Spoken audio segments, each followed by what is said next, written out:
As for raising no duties and taxes outside the law, Napoleon was the law, so that provision was meaningless. Nothing more clearly illustrates the bourgeois nature of the regime Napoleon presided over than the wording of the oath. Shortly before 3 o'clock on a cold, wintry afternoon, the imperial party began the return to the Tuileries, arriving there after dark by flambeau light. Napoleon was euphoric and insisted that his empress wear her crown at dinner, as if it were a party hat. Despite the mischievous efforts of Pauline and Caroline, the coronation had been a fairly complete triumph. By getting Pius VII to officiate, Napoleon had achieved a canassa in reverse and made the Pope look foolish. As Pius now realized bitterly, he had been gulled. There would be no quid pro quo in the shape of religious concessions. As Pieter Jael witheringly remarked, the Pope would never have left Rome merely to perform a consecration. So far Napoleon had cunningly navigated between a series of potential rocks: peasantry, bourgeoisie, urban proletariat, petite bourgeoisie, Catholics, Jacobins and royalists had been silenced through indulgence, carte blanche, bread and circuses, intimidation or terror. There remained just one powerful vested interest to be dealt with: the army. At the time his imperial status was proclaimed, Napoleon hit on an ingenious ploy for co-opting the generals. He would revive the ancient title of Marshal of France and make all significant military leaders marshals.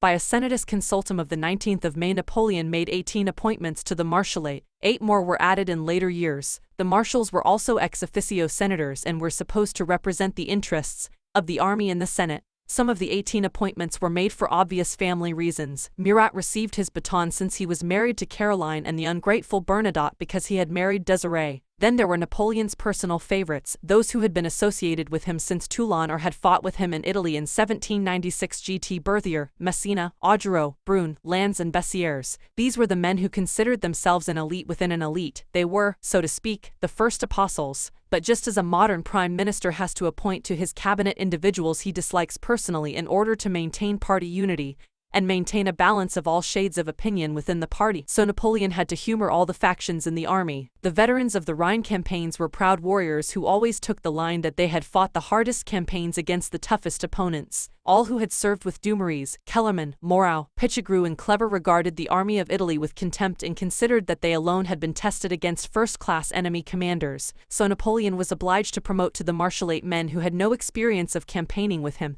but who could not be denied on the basis of their general prestige in the army: Jourdan, Soult, Mortier, Ney, Devout, Lefebvre. To make sure the new promotions left no army corps feeling aggrieved, Napoleon also elevated Moncey and Pérignon from the army of the Pyrenees, and for good measure gave the last 2 batons to representatives of the old army, Serrurier and Kellerman. Of mixed social origins, but with a predominance of looters and glory hunters, the Marshalate has been construed as either Napoleon's biggest mistake or his most ingenious piece of Machiavellianism. The main aim was to divide and rule, to set one military faction against another so that the army never united to attempt a political coup.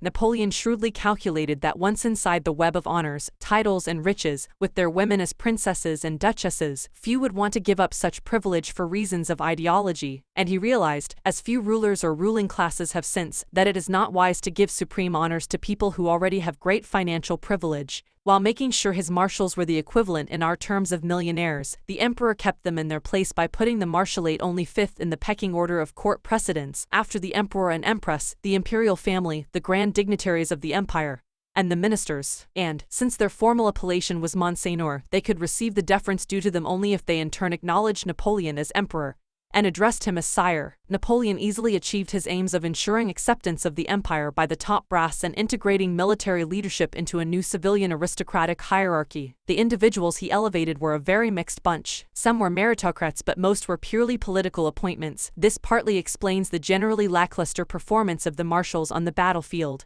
It was, in mean terms, a body of youngish men, with an average age of 44. Like Hitler's stormtroopers in 1933 or Mussolini's blackshirts in 1922, Napoleon's elite military class was drawn, in the main, from the youthful. Eyebrows were raised at the appointment of the 34-year-old Devout, but Napoleon knew what he was doing, as Devout later proved himself the most talented of the original bunch. The marshals were the share options fat cats of their day. Each of them was given money and income drawn on French lands or, in the later period of the empire, on conquered territory. Looked at from one perspective, the Marshalate was little more than a racket, and the marshals little better than mafiosi, scarcely an exaggeration on kinship basis alone, since no fewer than 240 of Bonaparte's top generals were related to each other. Berthier, for example, was later created Prince of Neuch, Idle and Wagram and received endowments of the value of 254,000 francs a year. Ney, who later bore the titles Duke of Elchingen and Prince of the Muscova, received 1,028,000 francs from 8 awards, while Messina, soon to be Duke of Rivoli and Prince of Essling,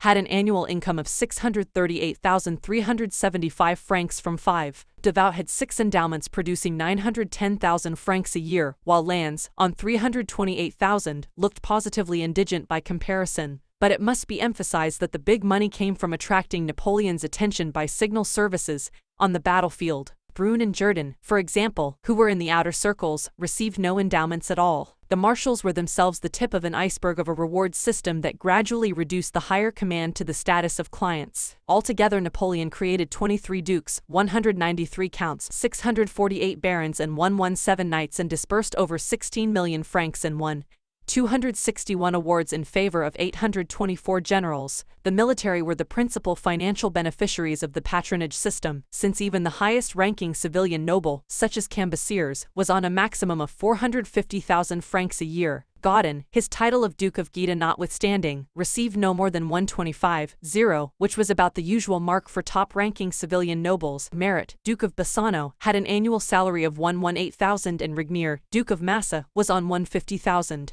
The great advantage the military had was that they could make several more fortunes by looting in conquered territories. The most significant bifurcation in the Martialate was not that between the army of Italy men and the veterans of the Rhine but between the men of honesty and integrity, like Devout, Bessières and Mortier, and the looters, like Messina, Soult, Brune, Augereau. Napoleon knew all about the depredations of the looters from his spies and usually connived at them, but just occasionally he would force them to disgorge, to show that he was still master. He was amusedly contemptuous of their venality, and on St. Helena once reproved his entourage for talking in glowing terms about Lannes and Ney. You are fooling yourself if you regard Lannes thus. He and Ney were both men who would slit your belly if they thought it to their advantage. But on the field of battle they were beyond price. Napoleon always had a soft spot for swaggering boasters provided they were courageous, as witness his attitude to Augereau, whom in general he disliked. Like so many of Napoleon's marshals, Lannes and Ney were brave and audacious but lacked real strategic or military talent. Of the original crop of 18 only Devout and Messina were in the first class as military commanders, and of the 8 later additions only Suchet proved their equal. Partly this was Napoleon's fault, because he made political appointments, and because he did not encourage independence of mind nor school the marshals in the finer points of strategy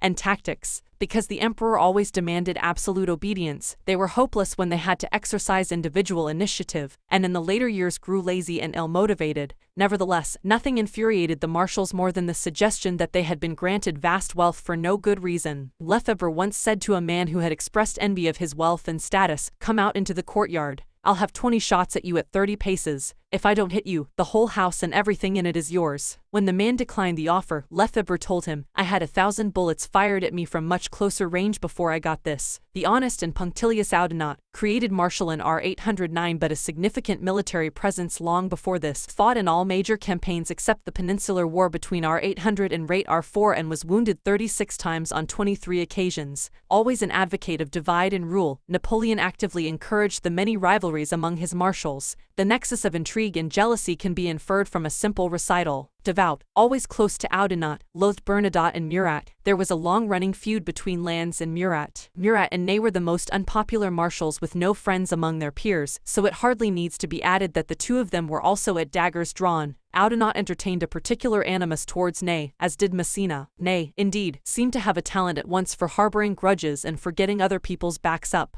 He first swam into Napoleon's ken in Riedisy when the first consul selected him as a suitable marriage partner for Hortense's close friend, Agli Augur. Once married, Ney hit on the idea of getting his wife into bed with the first consul so that he would be the real power in the land. The scheme did not work, so that Ney nursed a grievance towards Bonaparte, presumably on the ground that the Corsican had not agreed to cuckold him. Ney was simply the most difficult personality in the galaxy of prima donnas, that was the Martialate. The most admirable of them was Devout, who had been a protégé of Desaix in Egypt, and had accompanied him on the brilliant campaign in Upper Egypt. Desaix and Devout were close friends, and since Napoleon was himself a sincere admirer of Desaix, Devout recommended himself by this connection, by his dislike of Kleber and by his great military talent. A true man of war, with little time for social life, Devout was scrupulously honest in financial matters and later made a bitter enemy of Burian by revealing his smuggling activities in Hamburg. A hard taskmaster with phenomenal powers of concentration second only to Napoleon's, Devout did not suffer fools gladly and had an unrivaled eye for the spurious and phony. He despised Murat and saw right through Bernadotte, with whom he had a memorable feud, and also had a long-running vendetta with the hypervenal Brune. Lannes, a hard driver like his friend Augereau, was a great favorite of Napoleon, who derived secret satisfaction from Lannes's bitter enmity with Murat. Despite his braggadocio, Lannes was real, which is more than could be said for Marmont, a man of no military talent whatever, who owed his elevation entirely to Napoleon's favor and repaid it with treachery. Mortier, by contrast, was conspicuously loyal. Immensely tall, he was the only English speaker among the marshals, and recommended himself to Napoleon by his efficient military occupation of Hanover in 1803. Uniquely, he managed to get on well with both the emperor and his sworn enemy Bernadotte. Moncey, on the other hand, had not only never served under Napoleon but had been friendly with the disgraced Moreau and the executed Pichegru. His appointment was the clearest example of the political gesture, or balancing act, and, coming so soon after the Dinguian affair, it was a shrewd move on the emperor's part. But the more impressive balancing was the fact that Napoleon had promoted a man of integrity on both sides, Devout from his favorites and Jourdan from the Rhine army faction. Of all the marshals, the man closest to Napoleon personally was Bessières, who as long ago as June 1796 had been chosen to head Bonaparte's bodyguard, the guides that nucleus from which the imperial guard would later come. Bessières made a mortal enemy of Lannes by siding with Murat against him in 1801. Lannes was commander of the consular guard and thus the favorite to head up the new body formed by the merger of guards and guides. But Bessières revealed to Napoleon that Lannes had overspent the guard's budget for 1801 by 30,000 francs. The consul therefore exiled Lannes as ambassador to Portugal and appointed Bessières instead. Bessières' wife Adèle Lapierre was a favorite with both Napoleon and Josephine, which did the guard commander no harm at all. But the rumors continued, fueled by a furious Lannes, that Bessières was a nonentity with no military talent whatever. The marshals destined to play the biggest part in Napoleon's military exploits were Murat, Lannes, Ney, Devout, Massena, Bernadotte, Berthier and Soult, significantly those associated with him from early days. Bessières oversaw the guards. Kellerman and Lefebvre played no significant part in Bonaparte's life. Perignon and Serrurier were always political makeweights from his point of view, while Brune, Jourdan and Augereau gradually lost their place as important military actors. Moncey and Mortier spent their later careers away from Napoleon in the Peninsular War. More puzzling than the appointments made out of political considerations were the ones not made, for several obvious candidates were in the ring. By all laws of friendship, Junot should have been promoted, but his quick tongue had spoken out of turn once too often. Suchet, who would eventually be created Marshal in I-82 and be acknowledged by Napoleon as the finest of all his commanders, was at this stage severely underrated by the emperor. He had quasi-familial claims, having married the niece of Julie and Désirée Clary, but had 2 strikes against his record. He had fallen out with the influential Massena during the Second Italian campaign of 1800 and, more seriously, had declined an offer to accompany Napoleon to Egypt in 1798. The creation of the Marshallate was the most important, but by no means the only, stage in Napoleon's construction of a new nobility. The day after his coronation, a morose emperor, depressed by anticlimax after the euphoria of the day before, said to his navy minister Decrès, "I have come too late, there is nothing great left to do. Look at Alexander." After he had conquered Asia and been proclaimed to the peoples as the son of Jupiter, the whole of the East believed it, with the exception of Aristotle and some Athenian pedants. Well, as for me, if I declared myself today the son of the Eternal Father, there is no fishwife who would not hiss at me as I passed by. Alexander the Great was on his mind in more ways than one, for he now sought to emulate the great Macedonian conqueror by creating a new nobility, partly by fusion of the notables and the returned emigrants, partly by intermarriage between his family and other European potentates. Alexander had famously ordered the mass wedding of Macedonian soldiers and Persian brides. To an extent, the re-establishment of monarchical forms of power in France entailed the formation of a concomitant nobility. A decree of March 1, 806 gave the title prince to members of the imperial family, and in March 1808 the former ranks of the nobility were restored, except for viscounts and marquises, senators, councillors of state, presidents of the legislature, and archbishops automatically became counts, presidents of electoral colleges, the Supreme Court of Appeal, audit officers, and some mayors received the title baron. By 1814 there were 31 dukes, 450 counts, sous barons, and a similar number of knights. The new imperial nobility was recruited from the army, from officialdom, and from the notables, with the military most heavily represented. The titles were rewards for military or civil service, but the perquisites attaching to them varied widely. An imperial nobleman had no feudal privileges, had to pay tax, and was not exempt from the general law of the land. Some of the titles had no income or property appended to them, but in any case the perks of office depended on the financial health of the empire, as they were paid out of a general imperial coffer. It was therefore in the interests of the nobility that the empire should fare well. Titles were personal, but some had a benefice, or majorat attached, and in that case both title and majorat were transferable. The size of the benefice depended on the particular title and might be in the form of unmortgaged real estate, shares in the Bank of France, or government stock. The life interest in landed property granted to senators, however, immediately raised fears of a return to a feudalism in all but name, and was not as popular as it should have been even with the beneficiaries, as some were disappointed to find that their income came from widely dispersed lands and was thus difficult to collect. Napoleon was determined that all power and wealth in France should either emanate from the imperial government, or be in its gift, fearful that left to their own devices the notables might form a powerful de facto aristocracy behind his back. He hoped to distract them with a new nobility, a kind of bribe which they were supposed to accept in return for loss of political liberty. He declared rousingly, "The institution of a national nobility is not contrary to the idea of equality, and is necessary to the maintenance of social order." His idea that the hereditary transmission of privilege did not work against social equality and meritocracy serves only to show how bastardized revolutionary principles had become. He claimed to have asked a number of ex-Jacobins whether a hereditary nobility was in conflict with the revolutionary ideology of equality, and they said no. One can only assume that these Jacobins were of the kidney of Bernadotte, who while still spouting radical republican principles had by this time got his snout firmly into the trough. Napoleon's aims in creating a new nobility were flawed at the outset. His intention to destroy feudalism by introducing a meritocratic elite would have been more convincing if he had granted no hereditary benefices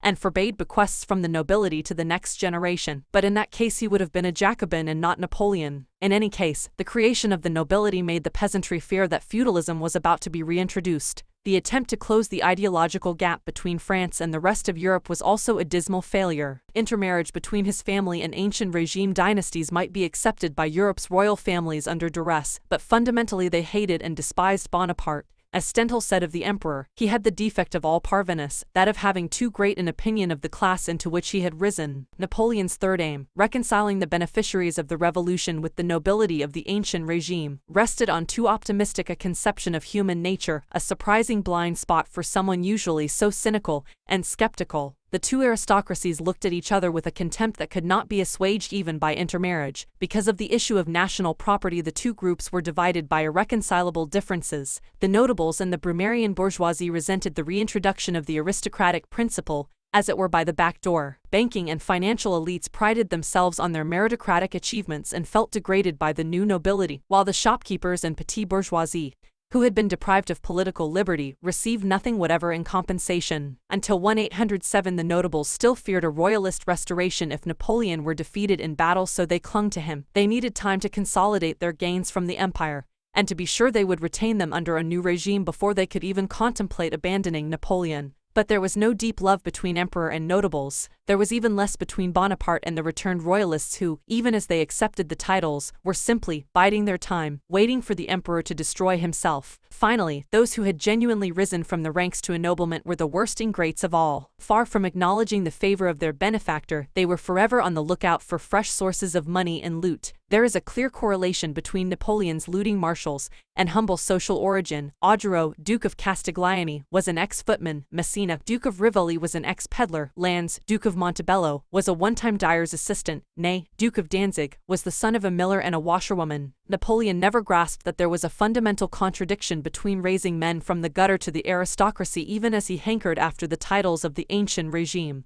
Yet one undoubted consequence of the way Napoleon bound the notables to his imperial system through the nexus of his new nobility was that it enabled him progressively to dispense with the constitutional accretions from the consulate that still clogged his power. In effect, he reduced the government machine to an appendage. Ministers were reduced to the role of simple executives, and henceforth all their correspondence passed across the emperor's desk. The assemblies, a counterbalance to the executive during the consulate, were whittled down. The troublesome tribunate was abolished in 1807. The Senate rubber-stamped the emperor's decisions. The Assembly of Deputies quickly declined to the level of farce, with a high level of absenteeism in the Electoral College responsible for presenting candidates. The reality was that the electors were sulking about elections whose results were a foregone conclusion. The Council of State, important under the consulate, lost much of its influence. Napoleon attended it irregularly and imposed decisions without listening to the councillors. Sometimes he would throw them a sop by bowing to their will on trivial matters. Always a devotee of divide and rule, Napoleon complicated the administration of France by dividing it up into more and more units, appearing to devolve power even while he centralized it more rigidly. Local assemblies were phased out in favor of general directorships based on arrondissements. But the heart of his centralizing policy was the Administrative Council. This was a kind of cabinet, which met for lengthy sessions on Mondays, Thursdays and Saturdays to examine one particular matter, be it the state of the navy, the military budget or the situation of French roads and bridges. To this council were summoned councillors of state, departmental chiefs and functional experts. All were invited to give an opinion, but only the emperor decided. The notables disliked the administrative councils, for they made a mockery of local government. The budget for the city of Paris, for example, would be set by the council before it had even been seen by the Parisian municipal council where the notables held sway. All other bodies were even more empty of real power and influence. The Council of Ministers, meeting on Wednesdays, quickly became a mere talking shop. If Napoleon ever sought the advice of experts, it was for the Machiavellian purpose of modifying the draft of a senatus consultum, never to discuss matters of real substance, even when he was theoretically and constitutionally obliged to consult other opinions. Napoleon found it impossible to delegate and insisted on making decisions even on minor and trivial matters. His insistence on having his finger in every pie led to near breakdown in the machinery of government. The reductio ad absurdum came at the Battle of Leipzig in 1813 when, fighting for his life, he was asked as a matter of urgency to approve the expenses of the Commissioner of St. Malo. For a time the underlying discontent with the imperial system of nobility did not manifest itself in opposition from the notables. The initial problem was that, as Napoleon moved to put favorite sons and daughters in positions of influence or dynastic marriages, other jealous members of the Bonaparte clan would clamor for more privileges for themselves. The scale of this madness became apparent during Napoleon's triumphal procession through Italy in the 14 weeks between the beginning of April and mid-July are 80 seconds. Departing from Fontainebleau, Napoleon made his way south through Troyes, Macon and Berg to Lyons, on the first stage of his project to have himself crowned King Emperor of Italy. After pausing for a week in Lyons, he proceeded via Chambéry and Modane to Turin, where he remained for 2 weeks before making a triumphal entry into Milan on the 8th of May. A second coronation ceremony followed, after which Napoleon appointed his 23-year-old stepson Eugene de Beauharnais as his viceroy in Italy. This particularly infuriated the Murats, who had set their sights on being overlords of Italy. The rapacity of this grasping couple is hard to come to terms with. On New Year's Day R80 Napoleon gave Caroline a present of 200,000 francs, and when her second daughter was born he gave her the Élysée Palace, together with a further £1,000,000 with which to buy out all existing tenants there. In addition, Caroline had an annual allowance of 240,000 francs from the civil list, and Murat himself had an official income of 700,000 francs. Together with their estates and investments, the Murats were able to command a total income of 1.5 million francs in the first year of empire. Yet they were still dissatisfied, so the dangerous and indefatigable intriguer Caroline set her mind to increasing her influence over the emperor. The empire and its consequences raised the old feud between the Bonapartes and the Beauharnais to a new pitch. To get rid of the termagant Elissa, whose hostility to Josephine was overt, the emperor made her hereditary princess of Piombino in March R82. This served only to work her sisters up into a fresh lather of jealousy, complicated by the fact that Caroline Murat also loathed Pauline Borghese. At a loss how to deal with the women in his entourage, Napoleon decided to win over Madame Mir by bestowing fresh honors on her. He provided her with a lavish household of 200 courtiers, with the Duc de Brissac as chamberlain, a bishop and 2 sub-chaplains as her confessors, a baron as her secretary, 9 ladies-in-waiting and one of Louis XVI's ex-pages as her equerry. The egregious Letizia responded by complaining about the expense of her court.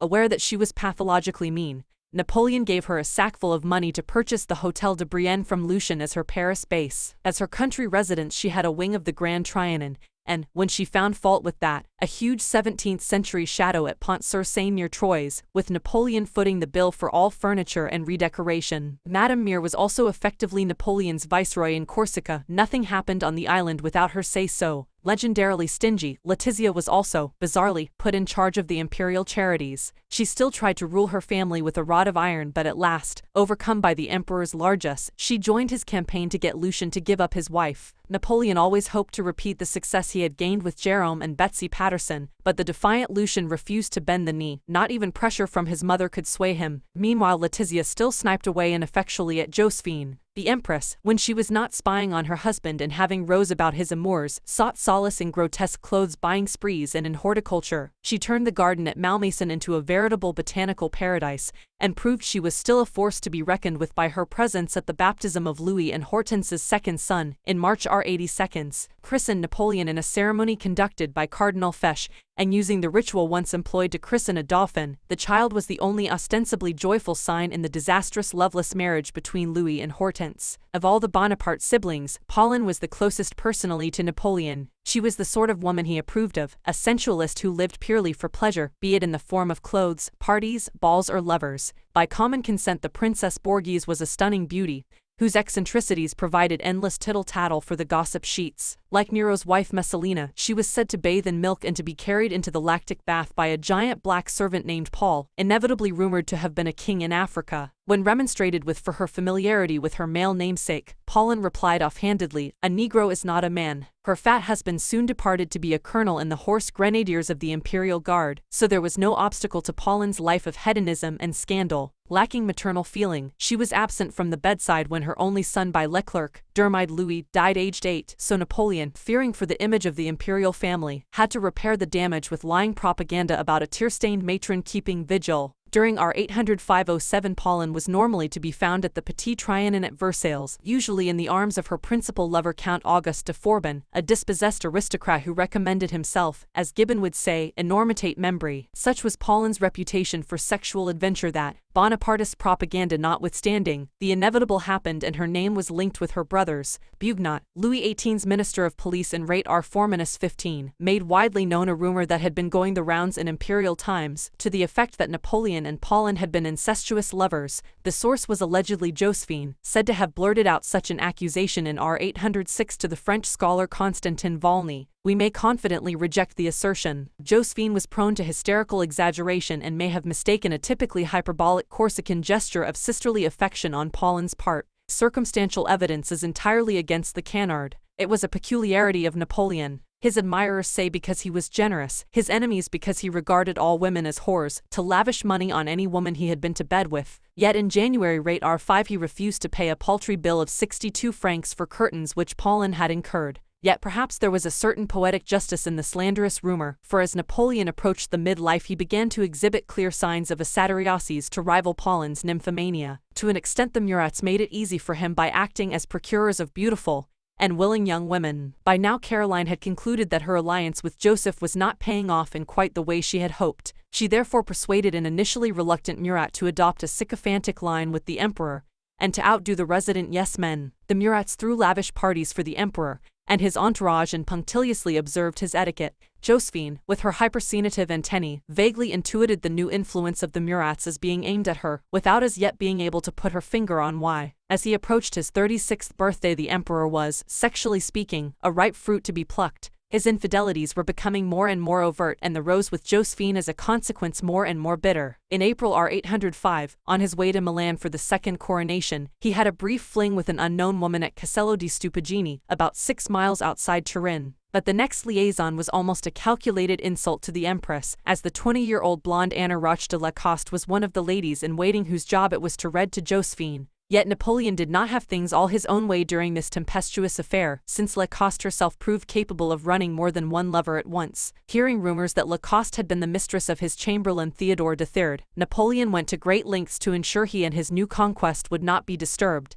Having posted guards around her room, he was stupefied when he arrived to find her, and third in flagrante After a furious but ignominious altercation with Third, Napoleon sent him off on a mission to the Vatican, then bought Lacoste's loyalty by the gift of a priceless jewel. Still smarting from the Third business, the emperor seems to have displaced some of his hostility onto Josephine, for we hear of a scene at court where he publicly humiliated his wife by offering Lacoste a ring. When Josephine threw another angry scene and demanded Lacoste's banishment, Napoleon agreed, provided Josephine received his mistress at a state reception, an unheard of privilege for a woman whose official function was supposed to be limited by protocol to the empress's bedroom. But in order to get rid of Lacoste, Josephine swallowed the bitter pill. Napoleon still harbored feelings of resentment towards Third, and, in Italy shortly afterwards, he found a means to strike back at him. After a month in Milan, Napoleon spent 3 weeks in Brescia, Verona, Mantua and Bologna before resting for the week of the 30th of June 6 July 1, 805 in Genoa. One day Talleyrand was singing the praises of the daughter of a dancer called Carlotta Gazzani and mentioned that Third was her current lover. First Napoleon smashed a vase in rage at the mention of the name, then he thought more coolly. After Genoa he intended to head back to Fontainebleau by way of Turin, Lyons, Rhone, Moulins, Nevers and Montargis. It would be an arduous journey.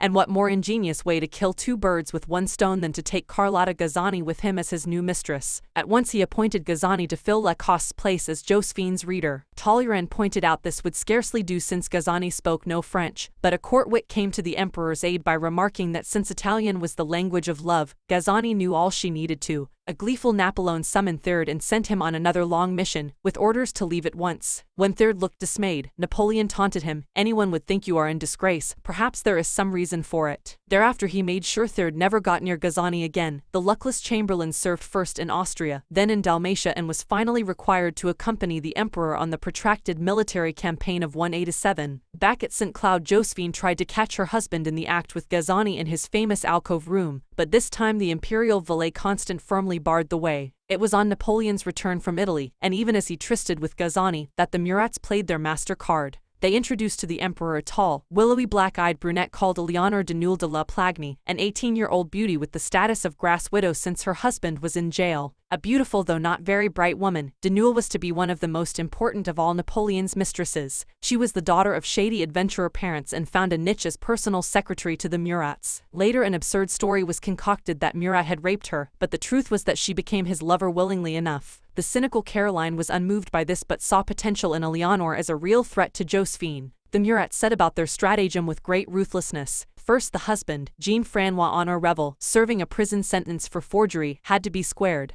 The Murats told Revel he would be freed at once if he agreed to divorce his wife, but the obstinate Revel dug in his heels. He was then hauled before a tame judge, a creature of the Murats, who told him he would be deported to Guyana if he did not agree. Something about the demeanor of the Murats convinced Revel that they were in earnest, and would stop at nothing. He agreed to the divorce but later got a kind of revenge by publishing the story of the affair in a pamphlet. Napoleon threw himself into the affair with de Noule with avidity. She used to visit the alcove every day. After each session she would return to Murat for a bout of lovemaking, and would pour out her alleged distaste for the emperor. Finding that Napoleon liked to spend exactly 2 hours with her every day, she once moved the big hand of the clock in her room on 30 minutes with her foot as the emperor caressed her. A little later Napoleon noticed the time, cut short his caresses, jumped up, dressed hurriedly and departed. He never suspected her duplicity and was so pleased with her that he took a house for her in the Rue de la Victoire. In December 1806 she bore a son, whose paternity the emperor at first accepted, until wagging tongues and Fouche's spies put him in the picture. While still accepting the theoretical possibility that he could have been the father, he suspected that the true impregnator was Murat. Caroline had been just a bit too clever. By this time not only did Hortense and Josephine know of de Noule's duplicity with Murat, but the rest of the Bonaparte family did as well. Angry with Caroline's barefaced scheming they combined to have de Noule edged out of favor, but for that, it is possible Josephine might have been replaced as consort. Napoleon finally managed to dovetail his amorous pursuits and his ambition for dynastic marriages when he was forced to sublimate his passion for Josephine's niece, Stephanie de Beauharnais. The emperor's open lusting after her caused great embarrassment at court, and infuriated Caroline Murat. Even Josephine began to grow alarmed when she found her husband capering outside her niece's room and realized he had allowed Stephanie the run of the palace. The empress put it to Napoleon that as he had formally adopted Stephanie, As his daughter, to have intercourse with her was a kind of incest and would certainly be construed as such by his enemies. After a severe talking to from Josephine about her behavior, Stephanie reluctantly accepted the dynastic marriage Napoleon had arranged for her with Charles Louis, Prince of Baden, but at first refused to consummate the union, vainly hoping that Napoleon would come to her. Fighting his own libidinous instincts, Napoleon reluctantly confided to Stephanie that she could hope for nothing from him and should therefore be a proper wife to the Prince of Baden.